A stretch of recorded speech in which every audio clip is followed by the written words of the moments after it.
আসসালামু আলাইকুম বন্ধুরা। দেখেন আজকের এই সুন্দর একটা গেট এবং সুন্দর ডেকোরেটর। আমরা একটা অনুষ্ঠান বাসিতে আসছি।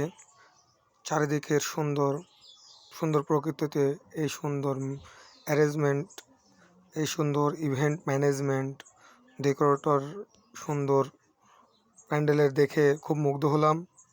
তবে জানার ইচ্ছে হলো আসলে জায়গাটা কোথায় আর ম্যানেজমেন্টের মালিককে। ইতিমধ্যে আমরা জানতে পারলাম জায়গাটা কালোয়া এবং এই ম্যানেজমেন্টের সমস্ত পরিকল্পনাকারী ম্যানেজমেন্টের মাল এবং আদান প্রদানকারী হচ্ছে এনামুল হক। আসলে সুন্দর একটা কাজ আমাদের উপহার দিয়েছেন, দেখে অনেক ভালো লাগলো, অনেক সুন্দর হয়েছে। তো সুন্দর জিনিসটা আমি ভাবলাম সবাইকে দেখানো উচিত, তাই সবার মাঝে সুন্দর এই অনুভূতিটা জায়গায় তোলার জন্য সবার মাঝে নিয়ে আসলাম। আসসালামু আলাইকুম।